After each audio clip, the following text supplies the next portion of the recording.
Boa noite. Hoje estamos Boa aqui novamente em mais uma live do PSOL, Partido Socialismo e Liberdade. Então, o assunto nosso hoje não tem assunto mais e menos sério, mas é um assunto assim da maior seriedade possível, porque é algo que nem deveria estar acontecendo, né? Mas acontece e muito e aumentou com a pandemia. Então, estou falando aqui de violência contra a mulher. Violência contra a mulher. Então, é algo espinhoso, mas é algo real na nossa sociedade e que de 20 de março para cá vem piorando, vem se agravando. Tenho presente aqui com a gente hoje, né, a Adriana, sempre aqui comigo, né? Eu sou o Adriano, né, pré-candidato a prefeito, a nossa pré-candidata a vereadora Denise e a nossa pré-candidata a vereadora Miriam Amaral, e também a reverenda Ione. Adriana. Boa noite, gente. É como o Adriano já disse, eu sou a Adriana, professora Adriana, pré-candidata a vice-prefeita pelo PSOL. Nós estamos com a nossa conversa de hoje, de todas as quartas, e hoje é sobre violência contra a mulher. Não é um motivo de alegria, muito pelo contrário, é muito triste, porém, é um motivo de alegria este espaço. Esse espaço nos alegra muito de poder falar, de poder socializar conhecimento. Hoje nós temos 3 pessoas aqui, eu coloquei nas propagandas que eu fiz, que são mulherões da pá virada, são mulheres de garra, de luta, que praticam a sororidade. E hoje nós vamos aprender muito com a Denise, a professora Denise, pré-candidata a vereadora pelo PSOL, a assistente social Miriam, também pré-candidata a vereadora, e a pastora Ione, que tem uma experiência muito bonita para socializar com a gente e para nos mostrar também caminhos. Então, a nossa live vai funcionar como sempre. Elas vão se apresentar, depois farão suas explanações. Vocês façam perguntas para a gente, comentem, compartilhem. Vamos chamar as mulheres para essa conversa e os homens também. É urgente uma educação de todos e todas. Todas as pessoas têm que ter contato, têm que ter acesso a informações para a gente ter uma sociedade melhor, para que daqui a alguns anos a gente não precise falar sobre isso como algo recorrente que está aumentando, e sim como algo do passado, fruto de um crescimento de todas, de todos. Tá certo? Então, nós vamos começar com as apresentações. A professora Denise, por favor. Olá, boa noite. Boa noite a todas e a todos. Meu nome é Denise, né? Eu sou a professora Denise Ramos e eu sou formada em História. Eu ministro aula já há 38 anos. Eu fiz mestrado pela UFRJ e atualmente eu sou doutoranda na Unicamp em Ciências Médicas. Eu estudo o processo migratório dos haitianos, especificamente do estado de São Paulo. Tenho experiência de trabalho por mais de 30 anos em periferia, dei aula muitos e muitos anos, esse período todo, praticamente desde 1983, eu dei aula em favelas de periferia. Então, essa constante convivência com as pessoas que passam por tantas dificuldades leva a gente a ficar muito incomodado. Então, a ideia é que a gente possa trazer um pouco de esperança, né, e um pouco de percepção dessa estrutura capitalista tão doente que explora tanto e massacra tantas pessoas. Aí, obrigada, Denise. Agora nós teremos a apresentação da nossa pré-candidata Miriam, ela se auto-intitula insistente social. Eu acho muito legal, porque ela é realmente insistente nessas questões. Miriam, por favor. Sim, e não é uma palavra, né? Não é uma expressão insistente social, é realmente eu sou insistente. E eu gosto de dizer que a nossa mentora, né, do PSOL é a Luísa Erundina, que tem 87 anos e está lá, firme e forte, e vai candidatar agora, né, para a prefeitura também, junto com o Boulos. E aí eu fico pensando nisso e não me acho velha, porque eu tenho 67 e ainda tenho pelo menos 20 anos pela frente, né? Então é isso. E quando eu digo que eu sou assistente social, essa insistência é justamente disso, de contribuir com a minha pequena contribuição mesmo, né? A parcelinha pequena de cada um que vai fazer a diferença.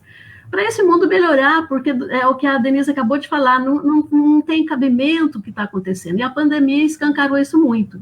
Então, eu sou assistente social, fiz serviço social, depois eu fiz direito, e um curso de pós-graduação na UFMG, de Democracia Participativa, República e Movimentos Sociais. Então, eu estou nesses 30 anos bem envolvida com os movimentos sociais, e o que eu tenho aprendido é muito mais na prática. Então, quando chegar a minha vez, aqui a Denise vai passar o histórico, ela é uma historiadora, né, sobre a questão dos direitos das mulheres, e eu vou falar muito da minha prática, enquanto assistente social judiciário, porque eu fiquei 20 anos, aposentei agora em novembro de 2019, então eu vou passar a minha experiência mesmo. É muito mais, eu acredito, do que o pouco que eu consegui do ponto de vista teórico, porque quando eu vejo gente realmente que tem conhecimento teórico, eu falo, nossa, eu deixo muito a desejar. Mas a experiência de 20 anos, eu posso estar falando com segurança que muita coisa aqui é realmente séria e a gente precisa se atentar para isso, principalmente nós mulheres, mas junto com os homens também, evidente, né?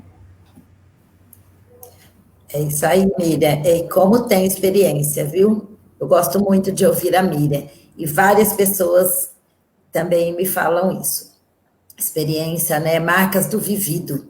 E por falar em experiência e marcas do vivido, a pastora Ione vai se apresentar para nós e vocês também irão se deleitar com a experiência da pastora Ione, mas agora ela vai se apresentar apenas. Ione? Oi, pessoal, boa noite a todas, todos e todos, tá? É um prazer estar aqui com vocês, principalmente com essas mulheres maravilhosas e que estão aí, que para mim é muito importante, lutando para poder chegar lá, né? Há muitos anos nós trabalhamos para que haja mais mulheres no poder, para que mais mulheres ocupem cadeiras, tá? E para que a mulher seja protagonista da sua própria história. Então, estar com vocês, pré-candidatas, é realmente uma honra para mim, né? Acredito que vou aprender muito com vocês e falar quem sou eu, o nome já diz, né?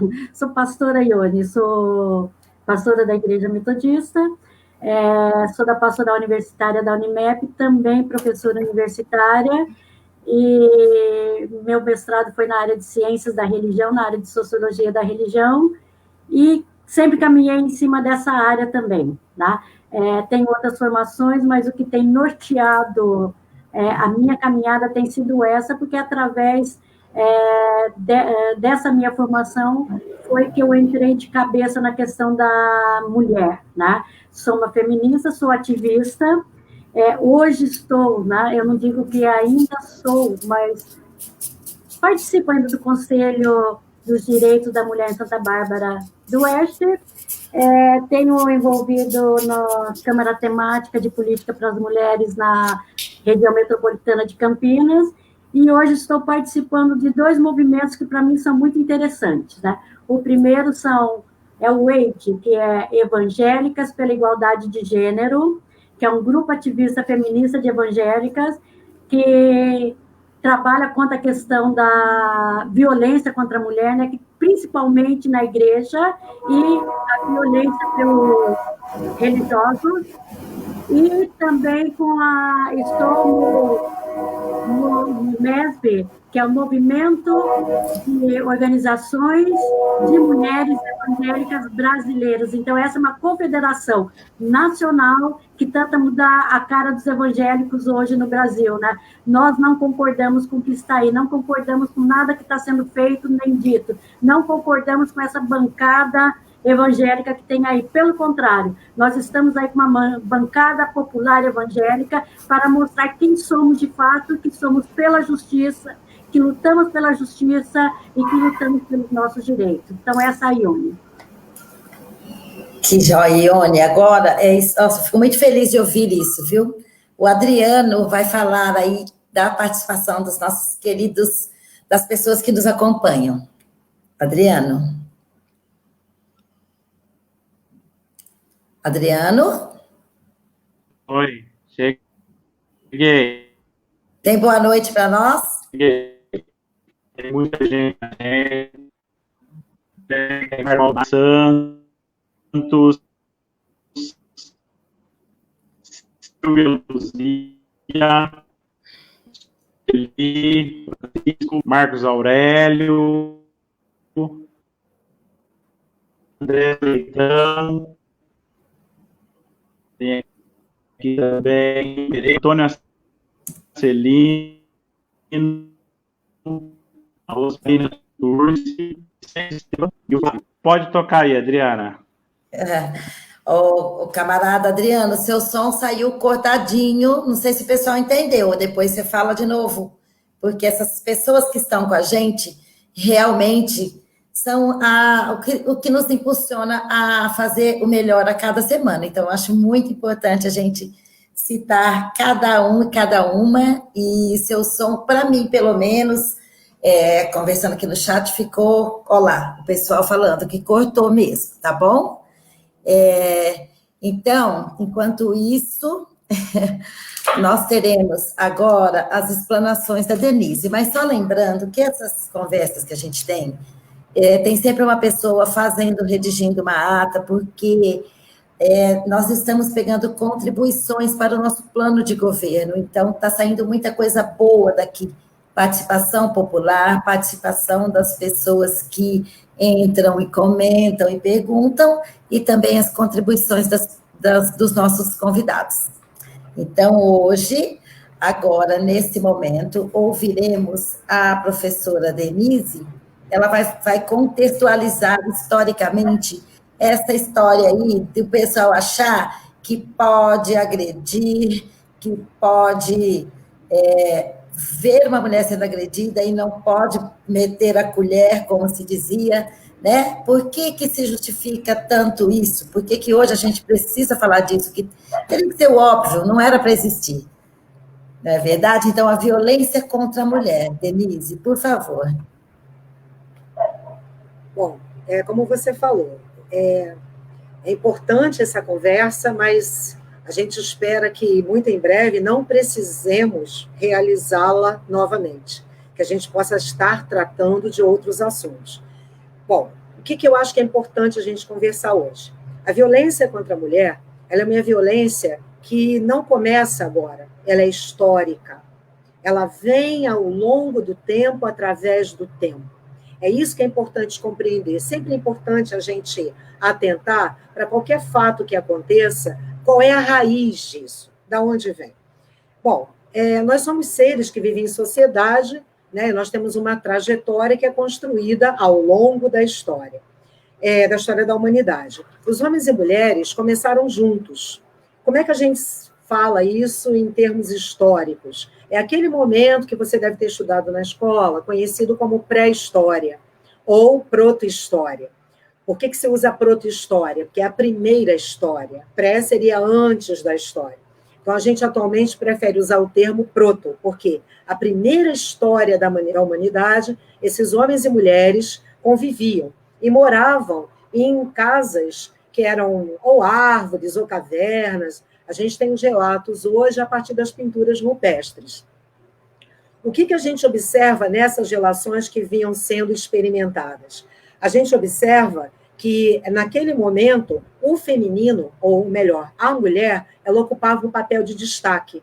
Por quê? Porque a mulher, ela era, naquele momento, aquela que, de repente, a barriga crescia, saiu outro ser humano de dentro dela e ninguém sabia explicar. Não havia a ideia de pai, de paternalidade. Havia apenas a ideia na matrilinearidade.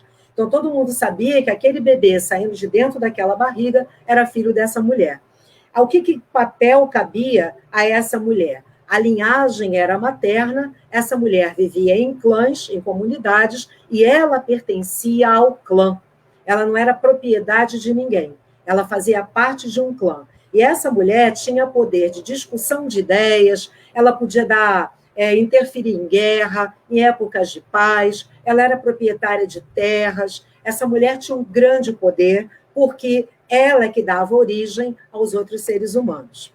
O que acontece? Essa mulher também, ela participou do processo de domesticação de animais, ela participa do processo, inclusive, de cura, porque essa mulher, ela conhece as plantas e sabia utilizá-las. Essas primeiras mulheres sabiam também utilizar alimentos, cultivar alimentos. O que acontece a partir desse momento? Surge o que nós conhecemos como a propriedade privada da terra. Essa propriedade privada da terra, ela vai aparecer quando os seres humanos desenvolvem o arado. Então, quando ele começa a raspar aquela terra e cultivar naquele pedaço, vem a ideia do meu, minha propriedade. E aí esse homem também começa a perceber que ele tem um papel na geração da vida. Então, ele passa a dominar essa mulher. O poder dele aumenta sobre essa mulher. E essa estrutura vai se desmantelando ao longo do tempo. Lembrando que, historicamente falando, o mundo não é igual. E cada lugar tem uma diferença entre si. Se nós formos olhar, por exemplo, a cidade de Creta, região de Creta, há 2.000 anos atrás, quer dizer, melhor, 2.000 anos antes de Cristo, seriam há 4.000 anos atrás, as mulheres eram pugilistas, elas lutavam boxe, as mulheres eram sacerdotisas, as mulheres eram toureiras, elas eram caçadoras. Se você vai para Esparta, aquela história do filme 300, né? Se você vai para Esparta, as mulheres, elas tinham liberdade, elas faziam exercício físico para gerar bons filhos, essas mulheres participavam de esportes, essas mulheres não tinham cidadania, mas elas tinham uma certa participação. Quando você vai para a Índia, até o século XIX, ainda era possível um marido, quando morria, a família queimava a mulher. A gente está falando isso no século XIX, ou seja, 1801 a 1900. Então, até 1900 ainda se podia queimar uma mulher porque o marido morreu e ela não podia ficar livre.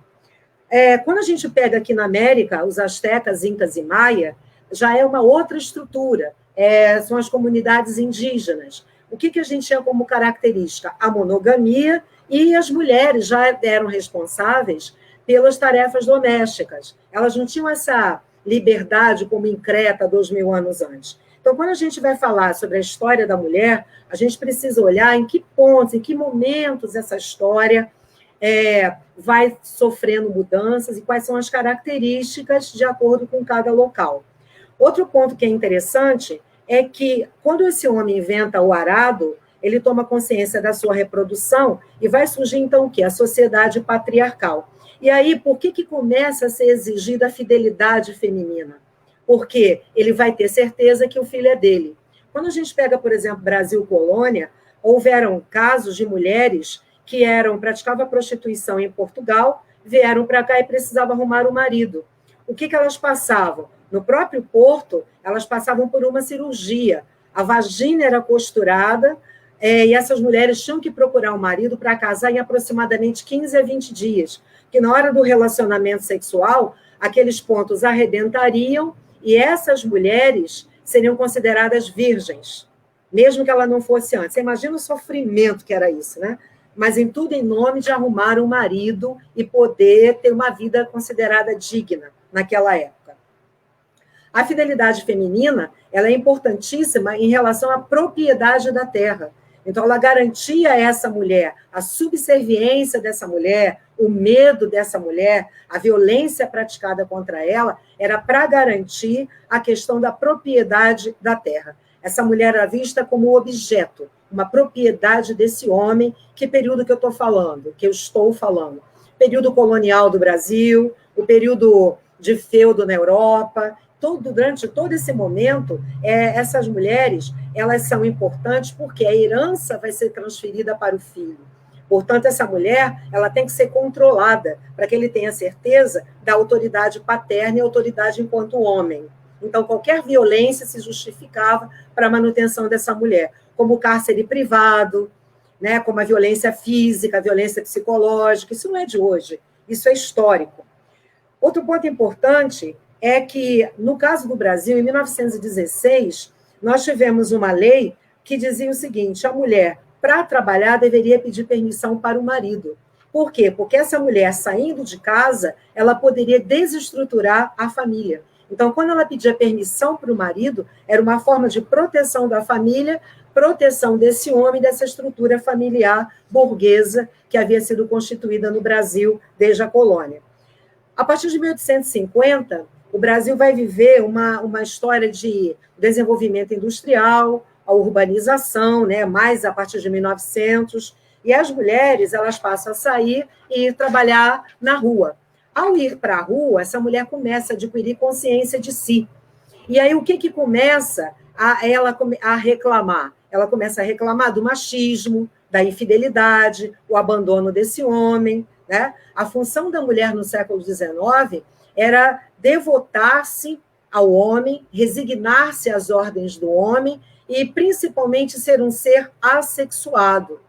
Essa mulher era assexuada, ela não podia se manifestar.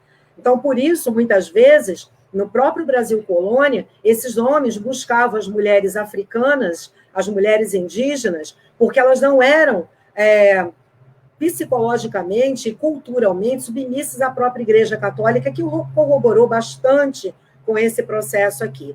A imagem que o homem traz, nesse momento, século XIX, XX, é que ele é um homem. Como é que esse homem é? Fogoso, impetuoso, ele tem uma energia física e sexual. A mulher não. A mulher tem que ser casta e, relembrando uma frase de um tempo atrás, né, e do lar, né? Esse é o papel dela. Essa família monogâmica, ela também não vai surgir do amor sexual. A família monogâmica, ela vai surgir dentro da visão do materialismo histórico, né, com a qual a gente concorda, da sujeição de um sexo ao outro. Essa sujeição, ela vem a serviço do poder econômico. Então, assim, não é possível manter uma relação de proximidade sem a sujeição, tá? Porque essa sujeição, quer dizer, não é que não seja possível, a gente está falando historicamente. Então, essa sujeição, ela vai sustentar uma estrutura. Daí, o que vai aparecer? O crime passional. O que é esse crime passional? Esse crime passional é um crime de honra. Né? Ele vai colocar o seguinte, que esse homem, ele ama tanto essa mulher, ele quer defendê-la tanto, que ele não admite que ela consiga olhar para outro ou tenha algum problema, alguma ligação com outro homem. Isso desonra. E ele perde a razão nesse momento. A ponto de, na nossa lei de 1890, esses casos de feminicídio, eles eram absolvidos, em sua maioria. Por que eles eram absolvidos? Porque essa mulher é a grande provocadora da violência masculina, né? Porque ela acaba provocando esse homem quando ela não obedece, quando ela não aceita se subjugar às regras que esse homem institui. E, na verdade, não só esse homem, né? Como a própria estrutura social faz essa imposição. Então, lembrando que a violência contra a mulher, ela se arrasta ao longo do tempo, ela não vem de agora, ela tem como causa a propriedade privada, né, principalmente o útero. O útero, ele é a grande propriedade privada desse homem, porque é através dele que ele se reproduz, é através desse útero que esse homem consegue manter a sua herança. A gente tem, por exemplo, em 1999, tá? Muito próximo de nós. Na Turquia, em Ankara, a sua capital, quando a mulher era suposto que uma mulher cometeu um crime de adultério, ela pode não ter feito nada, ela apenas fez isso, é considerado um crime de adultério. A família tinha que matá-la, e em praça pública. Porque se o clã dessa mulher não a matasse, esse clã seria expulso. E nós estamos falando de 1999, muito próximo de nós. Então, vejam que a violência contra a mulher, ela ainda se arrasta de uma forma brutal e gritante em vários lugares do mundo. Como a própria amputação do clitóris em vários lugares na África ainda se pratica até hoje. Bom, em 2006, a gente tem a Lei 11.340, que é conhecida como a Lei Maria da Penha, né? A Maria da Penha, ela é uma biofarmacêutica cearense que ficou paraplégica depois de sofrer agressões do marido. Nesse caso, foi tiro que ela tomou, né? Ela tomou tiros dele. E o pior, na frente dos filhos, né? Essa mulher, ela esperou 20 anos pelo julgamento dele e a condenação. Ele foi condenado a 2 anos, apenas. Depois de 20 anos, ele foi condenado a 2 anos. Mas nós ganhamos a lei, né, Maria da Penha, que é considerada hoje pela ONU uma das melhores leis do mundo para a defesa da mulher. Então, para a gente terminar, o que acontece? O capitalismo, ele controla esse corpo feminino, e esse controle do corpo feminino, ele sustenta essas relações. Eu queria recomendar rapidamente um livro para vocês, tá?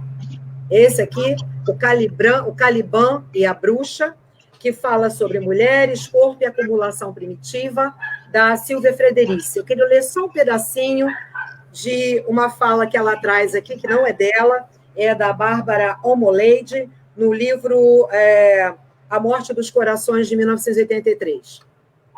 Para ele, ela era uma mercadora fragmentada, cujos sentimentos e escolhas raras vezes eram considerados. Sua cabeça e seu coração estavam separados de suas costas e mãos, e divididas de seu útero e vagina. Suas costas e músculos eram forçados no trabalho no campo. Às suas mãos se exigia cuidar e nutrir o homem branco. Sua vagina, usada para o prazer sexual dele, era a porta de acesso ao útero, o lugar para os investimentos dele. O ato sexual era o investimento de capital, e o filho, a mais-valia acumulada. Então, que a gente, hoje, consiga repensar um pouco essas questões, né, do feminicídio, da destruição que vem sendo feita para as mulheres, mas é importante a gente conhecer essa história para entender quais são essas raízes. Denise, excelente, Denise. Eu vou até reproduzir aqui já um comentário, né, dos nossos internautas aí. Que aula! Agora eu vou, gente, vou recomeçar a apresentação aqui de quem está participando com a gente, né? Então tem a Cirlei com a gente, a nossa pré-candidata a vereadora Cirlei, a Rosana Vaz, a MH presidenta do PSOL, o André Luiz Bellini, que é o camarada nosso, que sem o André a gente não tem a live, é o camarada que está aqui, que está colocando a gente no ar e que faz com que isso funcione. A professora Luciana Polini com a gente, Denise Moreira, Bruninho, camarada Bruninho, o Dema, Vlamir, Marcos Neves, nosso camarada também pré-candidato a vereador, Sandra Carvalho, Margarete Geraldo, sempre aqui, Fátima Pontes, né, a presidenta do sindicato do vestuário, a Rafaela Villalon, filha da nossa pré-candidata a vice-prefeita Adriana. Vamos lá, Adriana. Que aula mesmo. A gente fica feliz em ter acesso e se revolta. A professora Zilvani está com a gente também. Muito feliz quando eu vejo o nome das minhas amigas, camaradas, companheiras de luta. O que mudou, né? Mudou sim, porém, em 2020, ou seja, esse ano, eu escutei uma mulher falar que a filha dela começou a fazer tapetes de crochê em casa porque o marido não a deixava trabalhar. Então, ainda existe isso, a questão do uso do corpo da mulher como mais-valia, principalmente da mulher negra, que vai ser uma questão que nós iremos abordar separadamente, porque nós estamos tendo também, os casos de racismo estão gritantes todo dia. Nós precisamos também reverberar isso, né? A questão do racismo institucional. Nós iremos fazer. E agora nós teremos a fala da pré-candidata Miriam, e a Miriam ela vai falar um pouco da experiência dela, e também os seus conhecimentos, né, sobre a questão da violência doméstica em si, tá bom? Miriam, então, por favor. Então, a Denise deu uma introdução aí sobre a Lei Maria da Penha, que é a Lei 11.340, agora de 7 de agosto, que acabou de completar 14 anos, né? E eu vou dar uma sequência, mas eu vou falar muito mais da minha experiência prática, né, enquanto assistente social judiciário. Eu aposentei, como eu falei, no final do ano passado, em novembro. Nós temos aqui a Sandra, que faz parte da equipe, a Sandra, que é psicóloga, ela está aqui com a gente. Então, eu vou contar dessa experiência. Mas antes de começar a falar da experiência em si, eu queria estar dando um recado muito sério, porque essa lei ela já foi alterada 3 vezes, em 2018, em 2019, e agora, por conta da pandemia, acabou de ter outra alteração, por conta justamente da pandemia, a Lei 14.022, que é agora do dia 7 de julho, para ampliar a proteção, além da mulher, né, a violência doméstica contra a mulher, mas a criança, o adolescente, o idoso, né, a pessoa com deficiência, a idosa, a pessoa com deficiência. Então, essa lei vem sofrendo alterações. Mas é uma lei para ser comemorada? Evidente, porque é uma lei que ela foi, na verdade, ela foi promulgada numa época de um governo progressista. Essa lei foi feita, ela foi pensada durante muitos anos, pelo menos 3 anos até ela ser aprovada, por mulheres, tá? Por movimentos de mulheres, e por isso ela é uma lei que não fala só em punição, e é uma lei fácil, não tem tanta juridiquês. Quem conhece as outras leis, o pouco que eu conheço, eu fiz direito, a gente vê que ela é diferente. E por que ela é diferente? Porque, por exemplo, ela prevê, no artigo 7º, né, inciso 1, 2, 3, 4 e 5, o que é essa violência doméstica? O que são? Ela define. Então, a física, né, que é uma conduta que ofenda a sua integridade e saúde corporal, né? A psicológica é o dano emocional e a diminuição da autoestima, ou que lhe prejudica o perturba o pleno desenvolvimento. Mas é muito mais do que isso, eu estou fazendo um resumo, mas está lá, ela é bem didática e numa linguagem muito acessível, tá? Não tem jurisdiquês, como eu falei. Depois tem a violência sexual, que é constranger, presenciar, manter, participar de relação sexual não desejada, tá? A violência patrimonial, que é muito comum também, de reter, subtrair e destruir, né, o patrimônio dessa mulher, o que pertence a essa mulher. E a moral, que é justamente a calúnia, difamação e injúria, tá? Então, tudo isso está nessa lei. Tem também as medidas protetivas, o que tem que ser feito, porque é uma lei que fala em política pública, sabe? Para essa mulher, para ela não sofrer violência doméstica, necessariamente tem que alterar todo esse sistema que deixa essa mulher submissa, que não permite que ela se liberte desse homem dominador, né, que tem a ver um pouco com essa condição socioeconômica, porque a gente sabe que no Brasil uma mulher chega a receber de salário, de rendimento, até 40% menos do que os homens nas mesmas condições, com a mesma capacidade. É lógico que nós estamos falando também de violência psicológica, mas essa patrimonial e essa questão da dependência do ponto de vista socioeconômico é muito grave. Então, para acontecer isso, precisa ter política pública.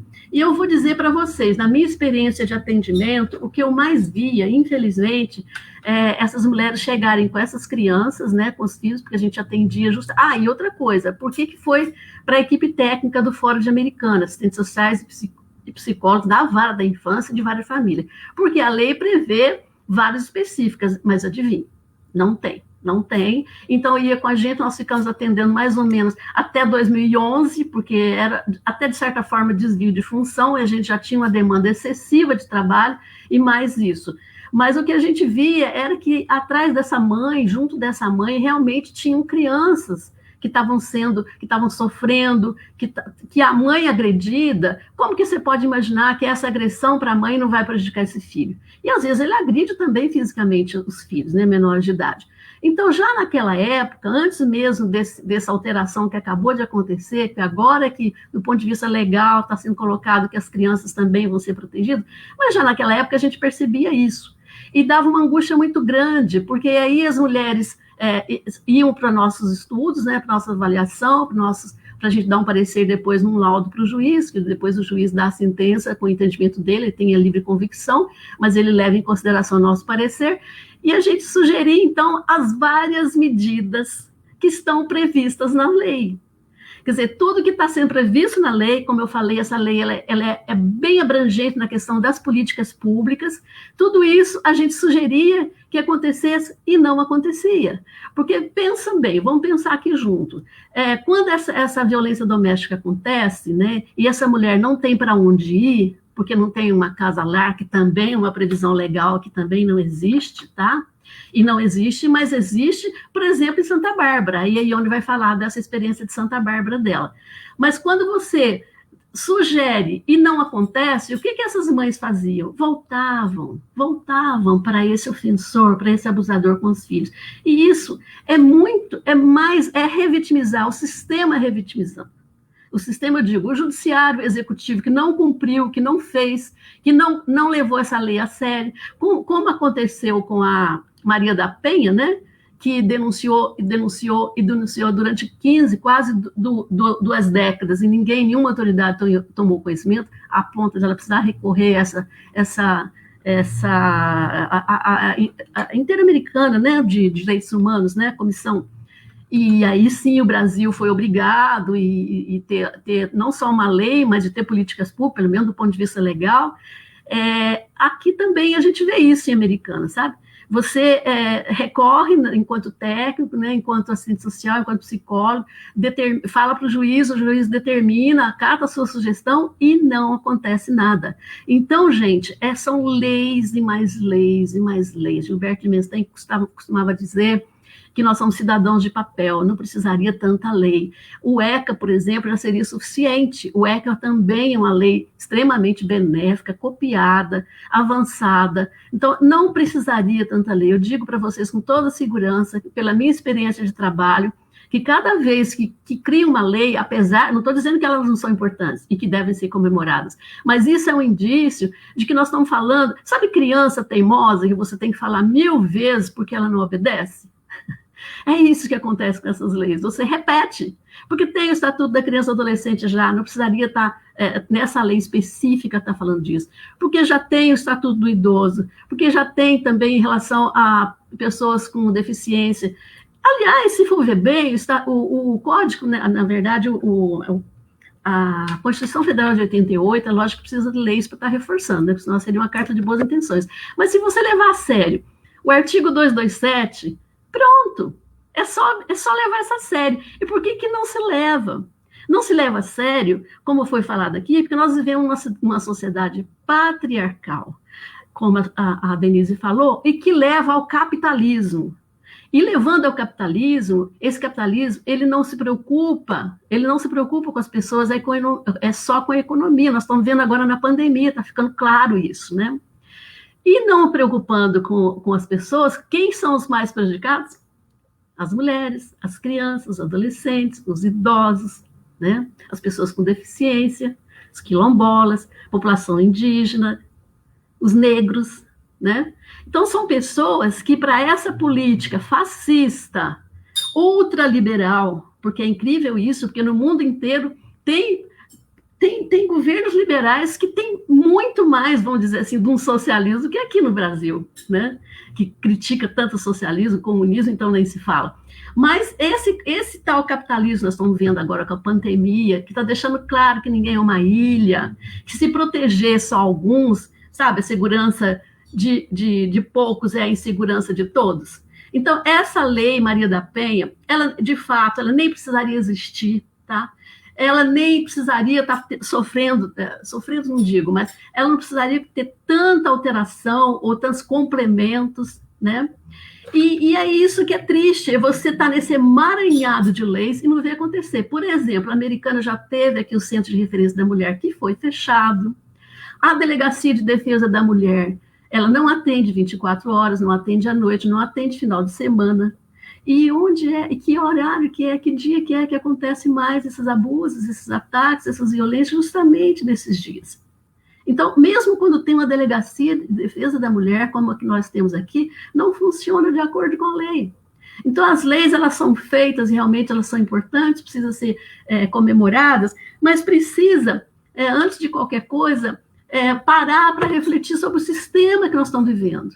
Porque senão não vai adiantar, às vezes vão ser umas atrás da outra, como já está acontecendo, e não muda nada, ou pelo menos muda pouco. É lógico que a gente sabe que tem avanço, mas é muito pouco.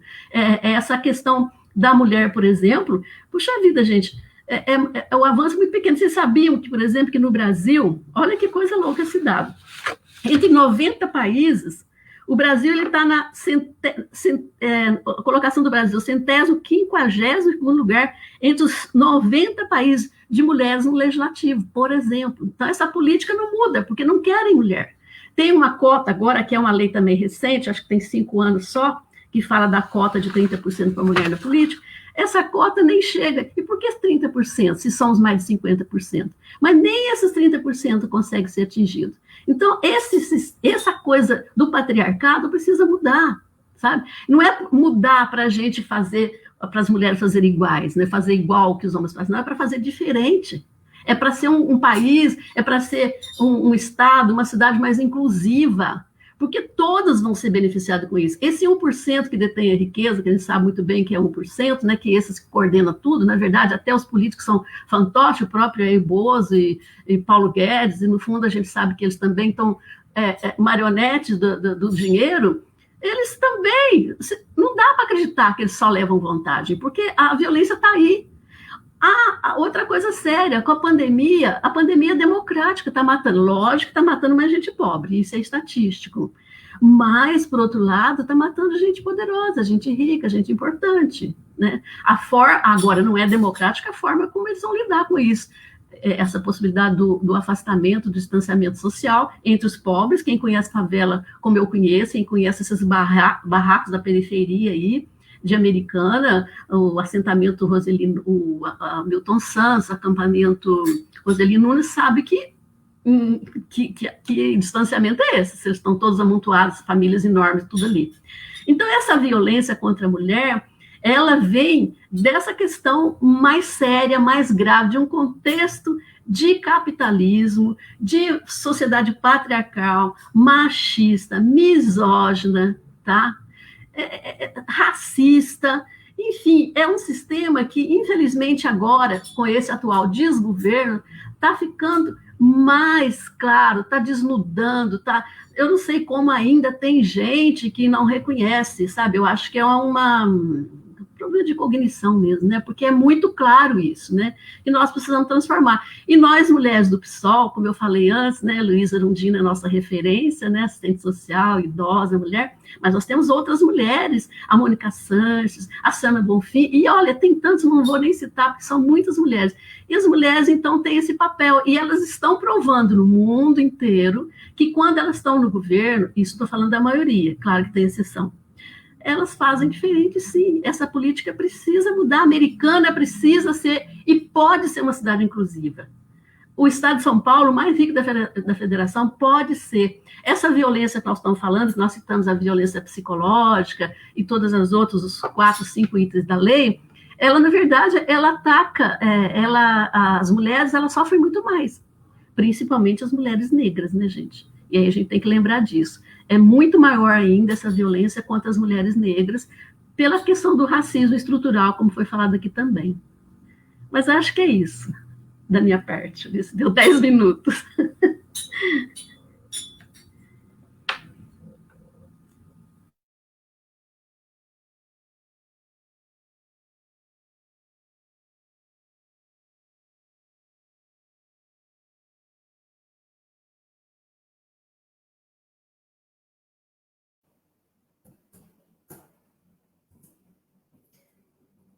Oi, pera um pouquinho.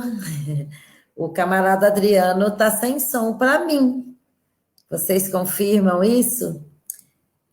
Mas então eu vou fazer a parte dele aqui. Mandar boa noite para a Rúbia, para a Nilza Pedro, professora, que está na luta conosco desde sempre, para a Elisângela, que é nossa querida Elisângela, para o Marcelo Flores, meu amigo, para o nosso amigo Bernô, para a Luciana Polini, para a MH, presidenta, para a Ângela, Bruno Francisco, Sandra Carvalho, Juliana Gomes, Rosana Vaz, Bruno Canova, pré-candidato a vereador pelo PSOL, é a juventude, o menino aguerrido, para o André, nosso querido André, que faz a live acontecer, está trabalhando nos bastidores. Se não fosse ele, nada acontecia. Para o nosso camarada Renato, Marlene Ruiz Garcia, minha amiga,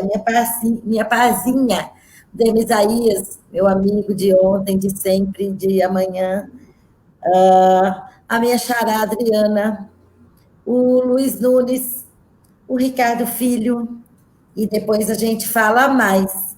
Vamos agora ouvir o que tem a nos dizer a reverenda Ione, porque ela tem uma experiência muito grande nessa luta, né, Ione? Vamos lá. Quer dizer, estamos tentando ganhar mais experiência a cada dia, né? Sim, tá ótimo. Estão me ouvindo? Beleza. Então, gente, fica meio difícil falar depois da professora Denise e da Miriam, né, com tanta propriedade, essa questão histórica, a experiência da Miriam, que eu também admiro muito. Mas eu vou rapidinho só pontuar algumas coisas. Eu achei muito interessante quando Denise colocou essa linha histórica, né, foi colocando essa questão da violência, da situação da mulher, e eu me lembrei de uma questão muito interessante, que quando a gente volta para trás e nós vemos os corpos das mulheres, nós percebemos que esse corpo da mulher, no primeiro momento, ele não pertence nem a ela, nem ao marido, né? Esse corpo pertence ao dono, ao proprietário, ao dono da terra, porque ela vai produzir aqueles que continuarão trabalhando, né? Ela é a reprodutora. E, num segundo momento, nós já percebemos que essa mulher, esse corpo, deixa de ser do proprietário e passa a ser o marido dono desse corpo, né? E, entendendo tudo isso que você falou, Denise, eu achei muito interessante que o capitalismo fez isso muito bem, né? Ele conseguiu capitalizar essa mais-valia e potencializar toda essa violência que nós carregamos e tentamos nos libertar até hoje.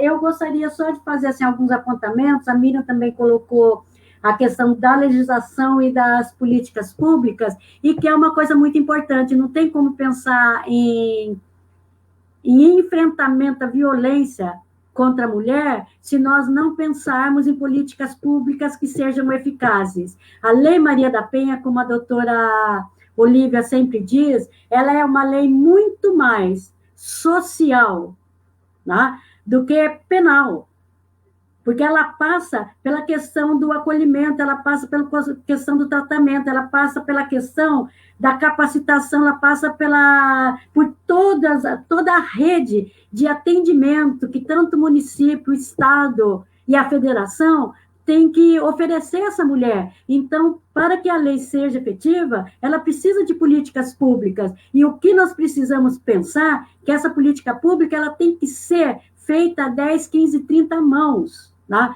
Por quê?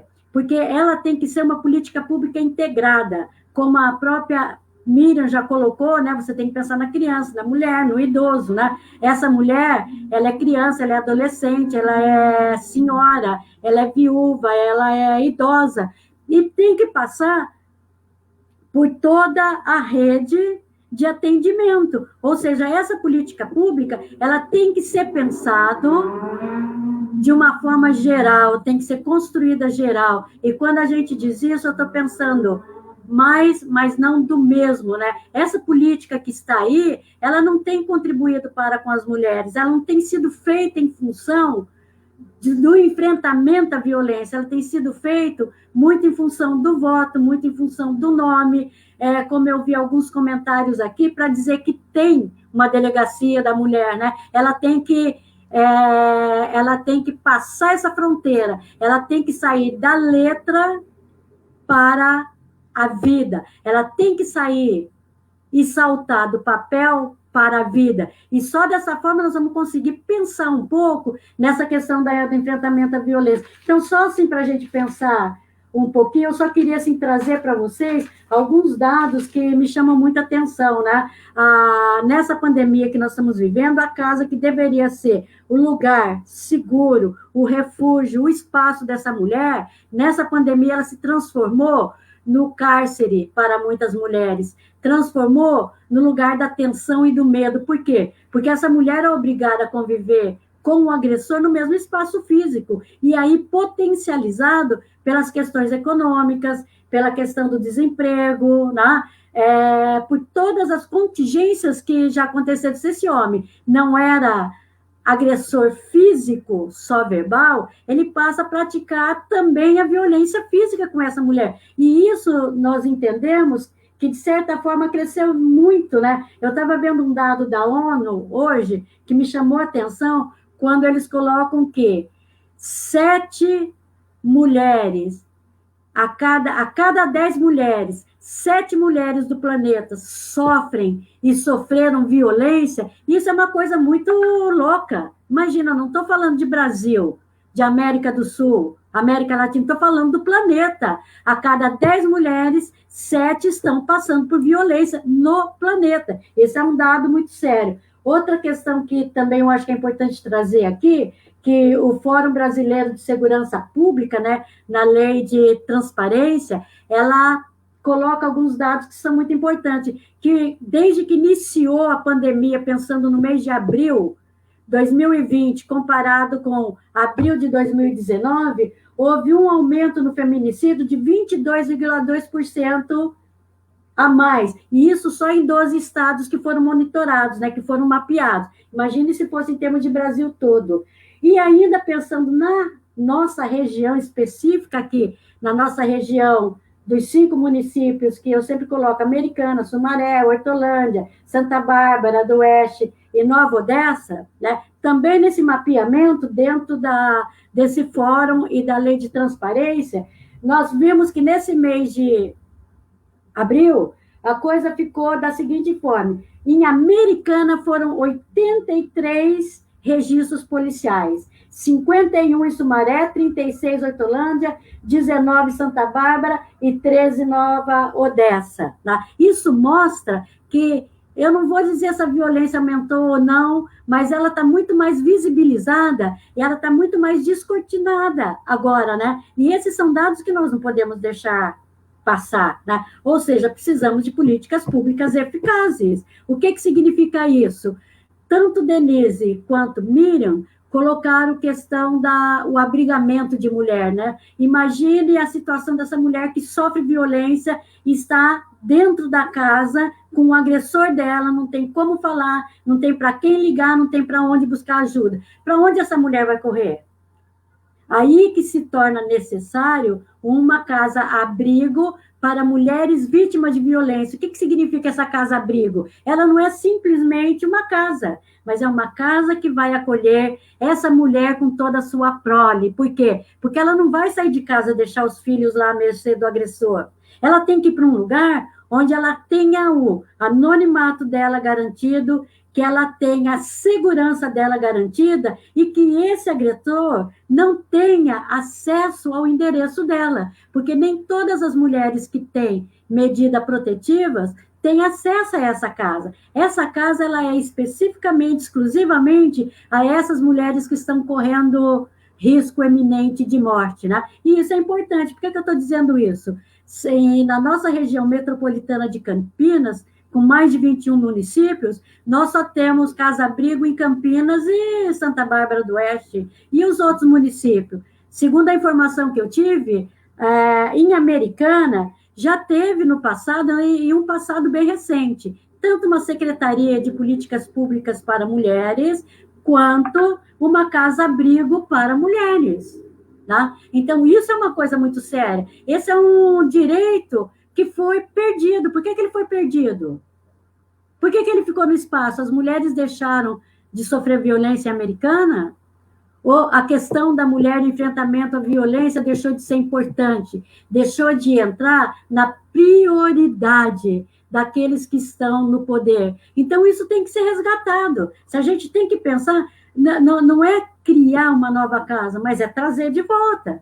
Direito adquirido, e ninguém tira esse direito. E a gente está vivendo um momento político muito sério aqui no Brasil, né? Que eu digo que é o do desmonte. E uma coisa interessante que a Simone de Beauvoir diz é que quando há uma crise, os primeiros a perderem os direitos são as mulheres. E isso fica muito claro, né? E uma coisa que, para mim, assim, também é muito importante, nós sabemos que no governo passado, aliás, quando a Lei Maria da Penha já foi promulgada, havia uma proposta de que fosse feito 27 casas da mulher brasileira pelo Brasil. Que casa é essa? É a mulher que ia dar toda essa assistência no Estado, né? Ou seja, onde ela teria assistência jurídica, médica, social, referência, tudo para que as mulheres dos estados pudessem ter essa referência, essa casa da mulher brasileira, ela seria para abrigar. Foram construídas apenas 7 casas da mulher brasileira. E eu não sei se vocês têm essa informação, das 7 casas que foram construídas, permaneceu apenas uma. Tá? Tá aí a Simone de Beauvoir falando, né? As mulheres perdendo os seus direitos. E isso nós não podemos perder, tá? Isso nós temos que garantir. E essa garantia vem através da luta, vem através da participação, vem através do protagonismo da mulher, né? Uma coisa que para mim é muito importante, eu acho que há 4, 5 anos atrás, nós estamos discutindo e temos isso como bandeira em Santa Bárbara do Oeste e até na região, né? Mais poder, participação e direito para mulheres. Mais mulheres no poder. Por quê? Porque quem tem que contar a nossa história somos nós. Quem é que sabe o que é uma casa-abrigo? Quem é que sabe o que é vivenciar uma violência física, psicológica, né? Violência patrimonial? Quem é que não teve alguém na família que já passou por isso? Tá? Então, quem tem que pensar nisso somos nós mulheres. A legislação é uma coisa que eu acho importante que nós podemos esquecer, que nesses últimos 200 anos no Brasil, as leis foram feitas pelos homens. Tá? Como bem a professora colocou, né? Que essas leis foram feitas, a questão de que o homem tinha direito a matar. Por quê? Porque ele ditava as regras do jogo. A Lei Maria da Penha, ela foi feita para e com as mulheres. O jogo muda. E para fazer essa regra mudar, nós temos que ter mulheres. Mulheres na Assembleia, na Câmara Municipal, na Assembleia Legislativa, no Estado, na Federação. Nós temos que ter mulheres no Executivo. Se a mulher não estiver presente, quem é que vai fazer por ela? Quem é que vai entender essa lei que é feita para ela e por ela? Tá? Isso é muito importante. Então, era isso que eu queria colocar para vocês, e só dizer uma coisa que eu sempre deixo como alerta, que nesses tempos de pandemia, nós temos aí várias iniciativas para que as mulheres não fiquem sofrendo, né? Primeiro, mulher, você não está sozinha, tá? Não se esqueça que se você está em casa com o agressor, não tem como ligar, não tem como pedir ajuda, não tem com quem falar, faça um X vermelho na mão, tira foto, né? Alguém vai ver e vai te ofertar ajuda. Outra iniciativa que eu achei muito interessante é o boletim online. Você pode fazer através do teu celular, né? Muitas mulheres acham que não funciona, funciona.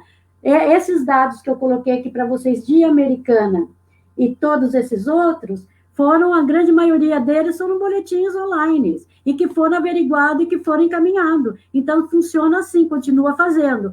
A outra questão que é muito importante, 180, diz que 180, você diz que é de qualquer lugar. Outra coisa que é importante, nessa época que nós vivemos, meter a colher, nós podemos sim, né? Nós estamos aí com uma lei adolescente, 14 anos da Lei Maria da Penha, né? E essa adolescente, ela está cheia de vida, essa adolescente está cheia de planos. Então, vá atrás daquele teu direito, vá atrás dos teus direitos. Essa adolescente, ela tem sede de vida.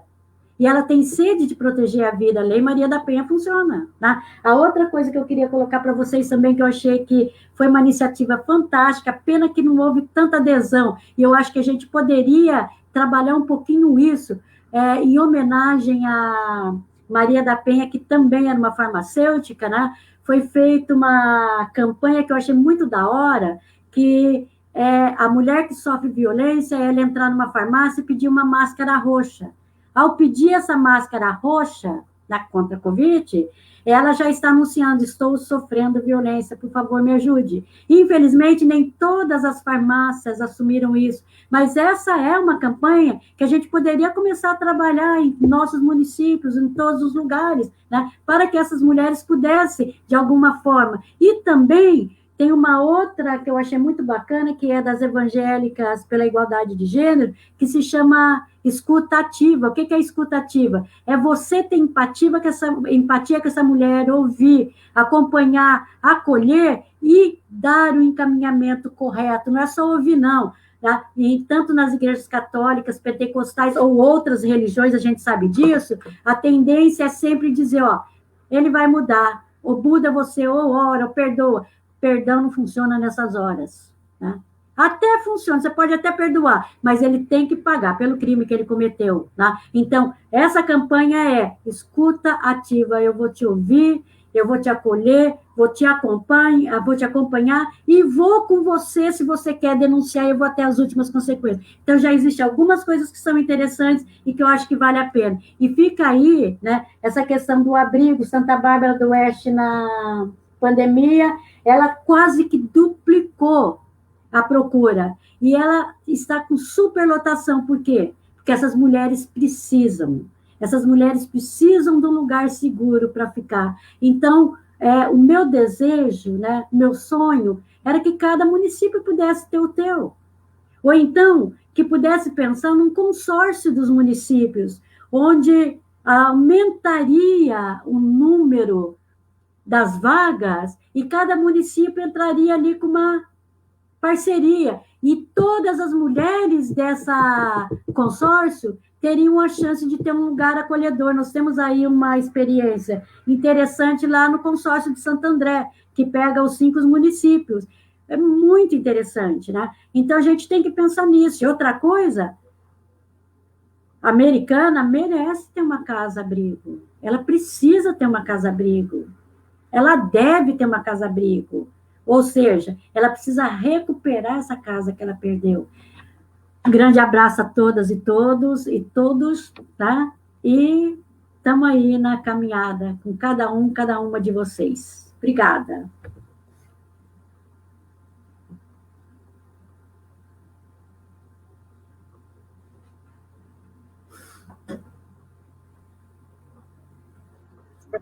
Sem som.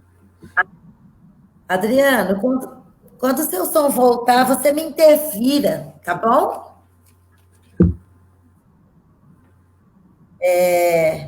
Olha, nós temos aqui um monte de gente que eu preciso falar. Tem 2 Lucianas, a Luciana Polini, a Luciana Reis. Luciana Polini também é uma companheira caminhada de luta aí, a Andréia Morales e a Viviane, minhas amigas queridas, a Regina Pontes e a Regina Abreu, estão sempre nas nossas lives, tem a Fátima Franco, temos o Fernando, que está sempre conosco, o Marcos Romero também, a Giovana Santos, querida, que saudade, a gente vai com saudade pelas lives, só de ver o nome dela ali, a fotinho, muito bom.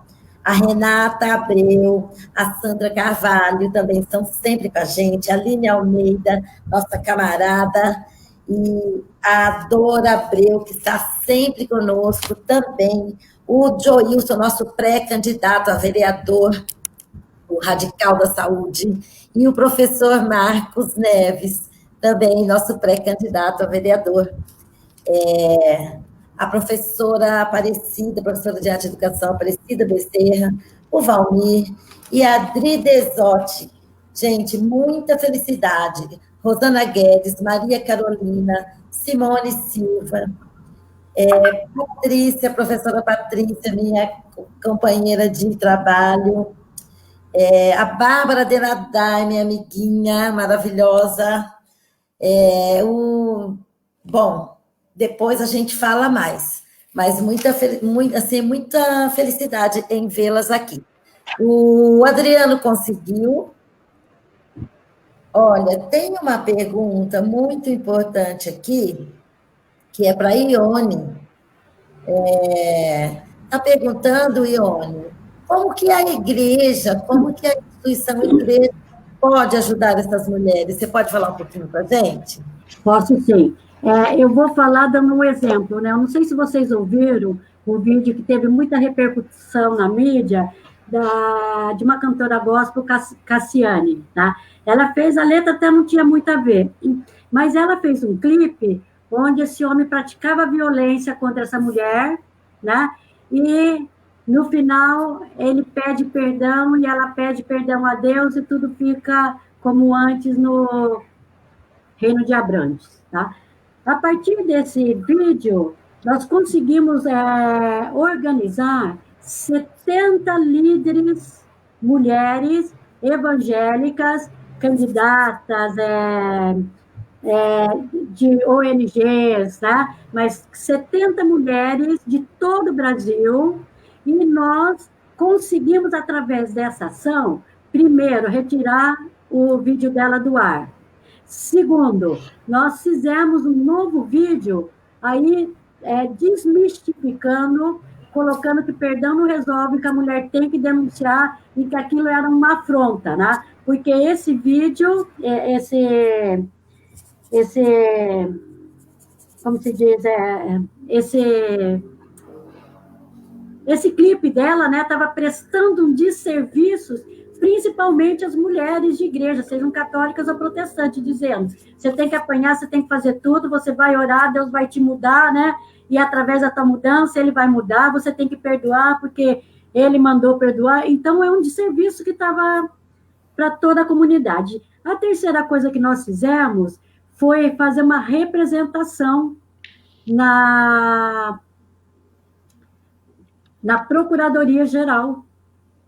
Tá? Foi feita uma representação jurídica e esse produtor vai responder juridicamente por conta desse vídeo e desse desserviço. Isso eu estou dando um exemplo. A segunda coisa que nós estamos trabalhando, esse grupo Evangélicas por Igualdade de Gênero, são mulheres leigas, teólogas não, professoras, doutoras, é um grupo diverso e que são evangélicas e que tem sentido um incômodo muito grande com essa bancada evangélica que tem hoje aí no Brasil, né? Nós não concordamos com isso, não somos isso, pensamos diferente, entendemos diferente. Então, a partir dessa organização nacional, nós começamos a fazer algumas ações. E uma dessas ações, nós começamos com um curso que se chama a Escuta Ativa. Essa Escuta Ativa é um curso de capacitação que, nos moldes da PPL, né, da Promotoras Sociais, e onde essas mulheres elas são capacitadas para conhecer a Lei Maria da Penha, a rede da política pública em todos os níveis, para aprender a ouvir essa mulher, para aprender a identificar essa mulher na igreja, para ter empatia com essa mulher e poder encaminhar essa mulher a ter e conseguir os direitos dela, né? Tanto jurídicos quanto na denúncia, casa-abrigo. Então, essa é uma das atividades que nós estamos fazendo, tanto com mulheres leigas, quanto com religiosas, religiosos, que seria uma capacitação. E a terceira, que eu acho a mais importante, eu gosto muito de Bourdieu, né? Quando ele fala primeiro da questão do poder, da reprodução do poder, né? E quando ele fala também da questão da violência, que ela se reproduz através dos sistemas. E o sistema religioso é um desses sistemas muito fortes. Nós não podemos deixar esquecer, tá? Tudo isso que a professora Denise falou, aonde é reforçado?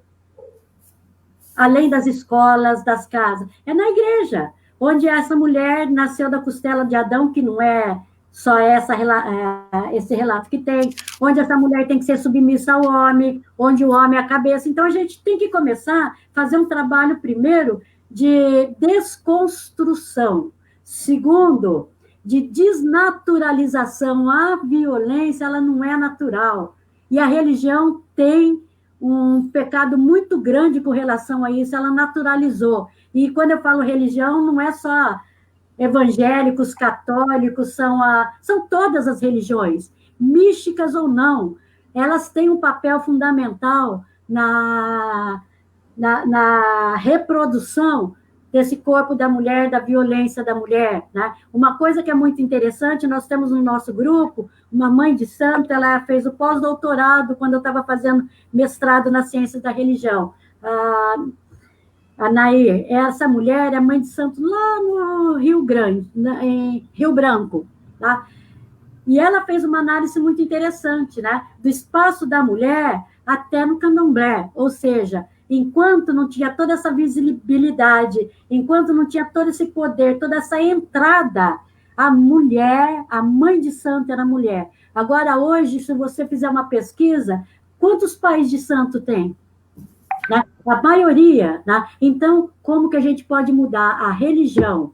Ela, passando por essa desconstrução, passando por uma revisitação, ela pode sim contribuir muito para a desnaturalização, para o empoderamento e o fortalecimento das mulheres, seja qual sistema religioso for.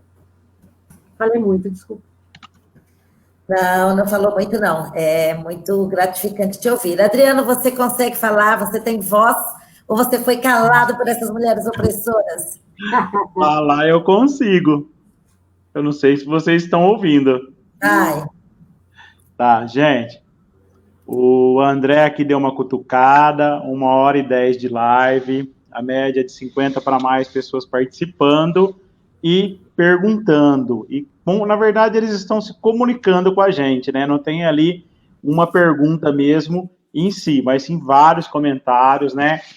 Sobre a situação de violência contra a mulher. Então, assim, é uma live, assim, que está extremamente ótima, né? Não sei se existe isto. Porém, a gente fica agora à mercê do tempo. Então, Adriana, a gente poderia estar aí pegando aí a Miriam, a Denise, depois a Pastorione, para elas fazerem aí, né, uma finalização da palavra delas, né? E a Denise pediu aqui, né?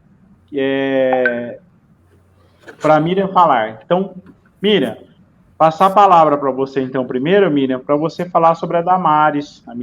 A Denise falou, tá? Falar sobre aí já faz seus finalmente também aí, tá? Eu vou falar sobre a Miriam. Oi. Só um minutinho, eu posso interferir só um minutinho? Porque, assim, gente, tem pessoas que a gente precisa citar aqui que está conosco, e como o tempo está avançado, eu preciso falar dessas pessoas, senão eu não durmo. É o Anderson, nosso camarada, a Aderi Camargo, a Adri Desotti, é pré-candidata a prefeita pelo PSOL em Araras, está conosco a Creuza Meneghel, professora Marilda, nossa amiga e camarada, a Fernanda, a Lili e o Sérgio, que está também sempre conosco. Gente, se passou alguém, me perdoe mesmo, tá bom? É isso aí. Miriam, pode falar da Damares, que a Luciana Polini quer que você fale para nós. Ai, meu Deus, que difícil falar da Damares, né? Porque a gente vai estar falando de uma mulher que foi cooptada pelo machismo, pelo capitalismo, que foi cooptada pela sociedade patriarcal. Então, é duro ter que reconhecer que não são todas as mulheres, né? Que a gente tem que que entender que elas vão acrescentar, que elas podem fazer a mudança que precisa acontecer. Mas, infelizmente, isso acontece, e não é só no governo federal, a gente tem exemplos também no estadual, a gente tem exemplos no municipal, porque é uma questão do ser humano, e está muito arraigada essa questão da exploração, né? Está muito arraigada essa questão da desigualdade social, que muita gente, que essa minoria que comanda, que domina, não quer mudar. A Ione falou da porcentagem de 22% de violência que aumentou, né, no país, né? A pesquisa do Fórum Brasileiro de Segurança Pública. E olha que não é coincidência, né? Porque o Estado de São Paulo é o mais rico da federação. Na verdade, o Estado de São Paulo, gente, esse mesmo Fórum Brasileiro de Segurança Pública, ele dá uma informação que assusta, porque no Estado de São Paulo foi 41% de aumento de mulheres que estão sendo abusadas, que foram abusadas nessa pandemia, de um ano para cá, né? Então, veja como está relacionado com a questão econômica, sabe? Quanto mais capitalista, quanto mais explora, e isso no Estado de São Paulo é bem sintomático. Então, isso é muito grave. Eu queria concluir a minha fala, acho que agora já está concluindo, né? eu queria concluir minha fala dizendo que a gente tem propostas, sabe? O pessoal tem propostas. E aí, a Ione falou tanto da Casa Lar, na verdade, a americana não chegou a ter Casa Lar, ela teve um centro de referência da mulher, que foi fechado. Não chegou nem a ter uma Casa Lar. E hoje, a mulher que sofre violência, ela vai para uma instituição de caridade. Naquele tempo que nós atendíamos, né, como eu falei, a equipe técnica do Fórum, assistentes sociais e psicólogos, essas mulheres, elas voltavam mesmo para... que não tinham uma retaguarda familiar, elas voltavam para a mesma situação onde o abusador continuava. Veja, a lei fala que ele tem que ser afastado, né? Ele cometeu a violência, ele pode, o juiz, pode afastar ele da residência, não é a mulher que tem que sair. Então, olha que coisa complicada, são leis, como eu falei, são leis que elas são importantes, elas estão aí para ser comemoradas, mas na prática não está acontecendo isso, e não acontecia isso antes e nem agora, porque se tem uma instituição hoje que está amparando essas mulheres, que não é preparada para isso, não tem nada a ver com a questão da violência doméstica, sabe? Outro não vou ficar falando muito para não identificar. Mas essas mulheres, elas não conseguem ficar lá com os filhos também, porque também precisa pensar o seguinte, vão ficar lá até quando? E depois? E depois? Cadê o emprego? Cadê o salário? A guarda, normalmente, esses homens, quando eles estão muito incomodados, né, quando eles não aceitam a separação, né, por uma questão não de amor, mas por uma questão de dominação mesmo, de posse, né, de mercadoria, a mulher também é uma mercadoria para ele, esses homens, eles entram com uma ação de guarda para tentar mudar essa guarda, porque eles não querem pagar a pensão e porque eles querem se vingar, porque eles estão com muito ressentimento, com muita mágoa, então, via de regra, isso que acontece. Nós já chegamos, nós, assistentes sociais e psicólogos da equipe, já chegamos a sofrer ataques de uma associação, logo que eu entrei, em 1999, que dizia que o fato da gente ser mulher é que a gente sempre era favorável aos homens. E não é nada disso, até porque nossa sugestão é uma sugestão, o juiz é que decide, né? Então é isso, gente. Eu sei que parece que eu estou sendo pessimista para dizer que, de fato, na realidade, isso não está acontecendo, essa lei não está sendo aprovada, mas, ao contrário disso, eu tenho muita esperança, e minha esperança vem, sim, por partidos que têm vamos dizer, uma visão de mundo diferenciada, né? Um mundo melhor mesmo, clichê o que eu vou dizer, mas mais humano, mais fraterno, mais justo, né? Que possa atender essas pessoas que são excluídas, que têm seus direitos violados, as mulheres, as crianças, os adolescentes, os idosos, os negros, os quilombolas, né? Enfim, todas essas pessoas. E é isso que a gente tem esperança e que o PSOL, com certeza, com a nossa força de todos nós, cada um contribui, nós vamos conseguir, sim. Nós não somos do tipo que desiste, eu sou uma assistente social e vocês também são insistentes, cada um na sua área. Obrigada pelo convite, estou feliz de estar participando e estou muito feliz de estar dentro do PSOL, um partido que eu me identifico, tá? Eu nunca tinha sido nem filiada a partido nenhum e essa decisão foi tomada agora, aos 67 anos, e eu estou feliz de ter tomado essa decisão. É isso, boa noite, obrigada. Joia. Adriana, você quer falar? Vou deixar hoje. Tá tudo som, né? Tá ótimo o seu som, pode falar, camarada. Não. Agora eu descobri aqui, ele sozinho, ele tá desligando. Tá. Então eu preciso aqui mandar aí um abraço para Fátima Franco, para Marilda Ricardo, para Ângela Tavares, e também aqui um abraço para a tia Lúcia, que está acompanhando a gente. Só vou ler aqui um recado que a Adriana Pontes deixou, que é o seguinte: as promotoras legais populares, PLPs, conhecidas em diferentes países da América Latina, também como agentes multiplicadores de cidadania, são lideranças comunitárias que escutam, orientam, dão conselhos e auxiliam outras mulheres a ter acesso à justiça e aos seus serviços que devem ser procurados quando sofrem algum tipo de violação de seus direitos. Então, é algo para a gente aqui do PSOL pensar para trazer as PLPs para a americana. Adriana? É isso aí. Agora, nós teremos as considerações da Denise finais, a boa noite dela. Denise, por favor. Bom, eu queria só, para completar, primeiro parabenizar a pastora Ione, eu estou aqui encantada com ela, com as ideias, com essa visão de religião que é fantástica, né? É isso que a gente precisa. Cada um seguindo a sua fé, mas todos nós somos servidores do ser humano. Então, fantásticas as colocações dela. Uma coisa que ela falou que é muito legal, a reverenda Ione falou que a violência não é natural. Karl Marx falava isso. Não há como você superar a violência porque ela não é natural ao ser humano, ela tem que ser eliminada, não dá para aceitar a permanência da violência de qualquer forma. E com relação à questão das mulheres, o que a gente observa é que a Lei Maria da Penha, ela é uma lei que vai na consequência. O que nós aqui, né, do PSOL, podemos trabalhar? A causa. Como é que a gente mexe nessa causa? Primeiro, dando formação para as escolas de ensino médio e ensino fundamental, explicando nessas escolas, fazendo discussões, levando vídeos, ensinando essas crianças e adolescentes a quebrar esse paradigma. Um outro ponto importante é que quando essa violência já está instaurada na vida de uma mulher, como ela citou um caso que eu já havia lido, essa questão do uso das farmácias, mas eu iria mais além.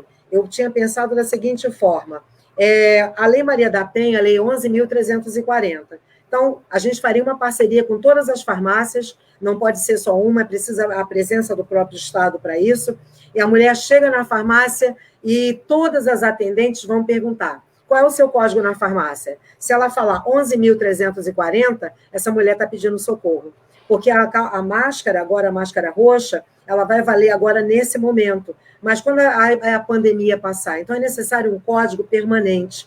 Eu acho que a gente poderia contar também aqui na região com o apoio dos produtores de plantas, por exemplo, né, que eles têm sempre um pedaço de papel com o nome da planta, tal, com algumas indicações ali para essa mulher. Outro ponto importante que eu acho que a gente pode pensar é que essa mulher, muitas vezes, como foi falado, ela não tem para onde ir, mas não é só não ter para onde ir, não tem como sobreviver. Então, a gente tem aqui a Americana, um Cuca, que dá aulas de corte e costura, mas ele está localizado perto do mercado municipal. E a mulher que mora no Zanaga, a mulher que mora no Parque Gramado, a mulher que mora na Balsa, ela não tem como sair de lá. A gente precisa descentralizar isso. Em cada praça, em cada local, em cada bairro, a gente precisa ter um lugar onde essa mulher possa ter uma formação, que ela possa trabalhar com o seu filho. É o projeto que a gente fez agora com as mulheres haitianas, um curso de manicure, porque essas mulheres não estavam conseguindo emprego porque têm um filho. Então, o que a gente pensa? A gente pensa que se ela tiver um trabalho, que ela possa estar com a criança, ela pode trabalhar em casa com a criança, ela vai se livrar desse homem, porque o problema é como se manter. E a patroa, muitas vezes, não quer que ela leve a criança.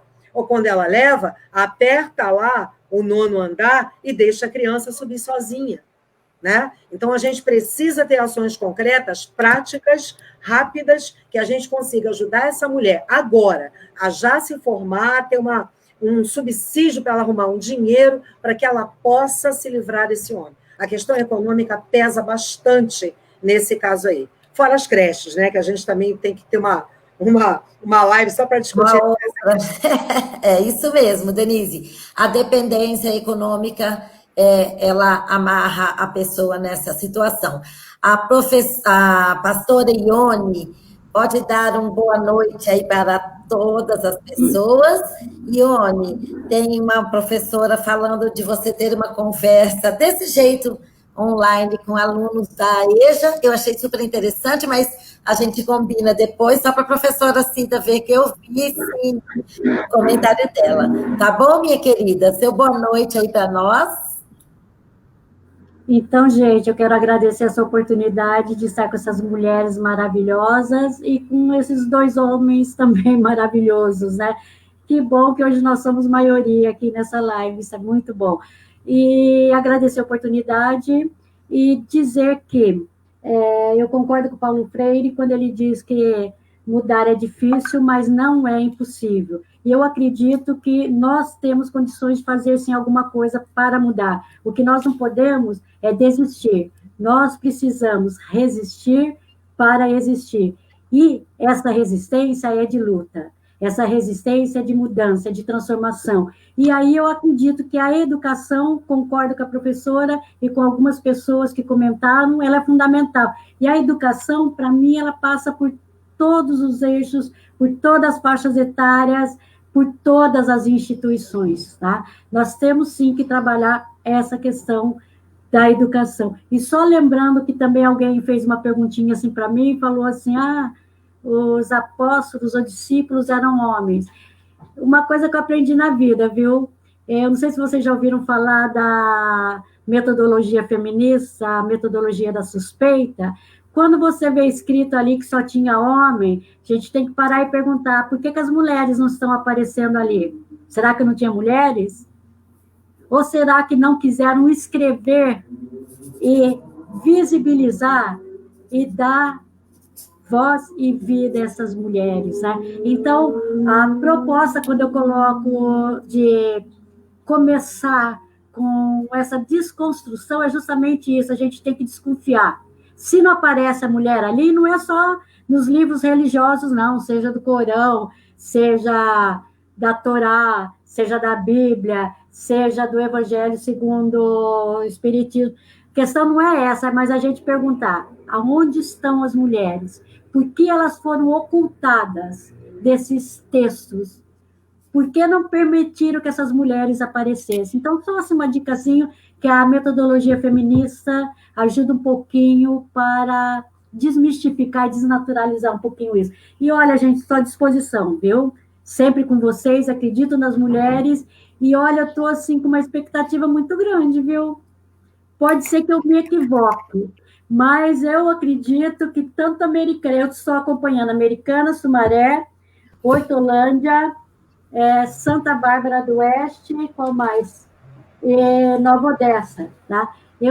Pode ser que eu me equivoque, mas a minha sensação é que a gente vai ter algumas surpresas e muitas cadeiras ocupadas por mulheres. Com certeza. Maravilha. Mulheres maravilhosas. Ione, Miriam, Denise. Eu só te falar mais uma coisa que eu achei muito legal. Eu não sei se vocês conhecem a reverenda Alexa, que é uma reverenda transexual, transgênero, né? Ouvi. Já ouviu falar sobre ela? Ela ia ser vice da Sâmia, né? Isso. Ela está sendo candidata a vereadora na cidade de São Paulo e ela faz parte do nosso grupo da EIGE. Ela é participante e a gente está ajudando também ela na campanha dela lá em São Paulo. Maravilha, maravilha mesmo. Adriana, eu queria fazer só uma observação em relação à religião. Ione, morreu agora, há 3, 4 dias atrás, Dom Pedro Casaldáliga, e a religião católica, eu tinha me distanciado da religião católica por conta dessa indiferença mesmo com a situação dos mais pobres, né? E essa teologia da libertação me aproximou.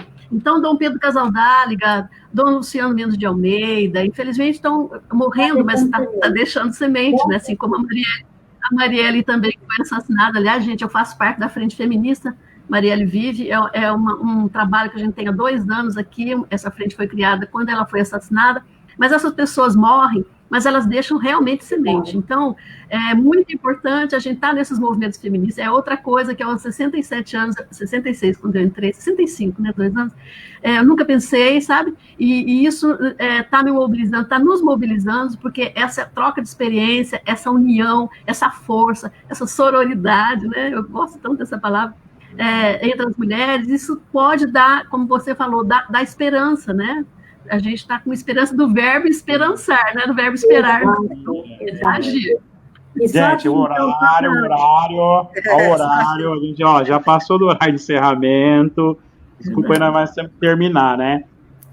Toda live nossa chegou nesse ponto mesmo. Sempre sobrou um gostinho de quero mais para quem está participando. E não é a nossa ideia, mas infelizmente a gente tem um tempo para cumprir, tanto pela plataforma como pelo André, né? Agradecer o André aí, que se não tem o André aí por trás, né, de toda essa plataforma aí, a gente não consegue estar aqui participando, né, inclusive momentos que cai um, tem que voltar, é o André que está tomando conta disso daí. Então, quero agradecer mesmo aqui, de coração para a Ione, né, para a Miriam, para a Denise, assim, um debate fora do comum mesmo, é uma coisa de que não se vê todo dia, essa conversa, né?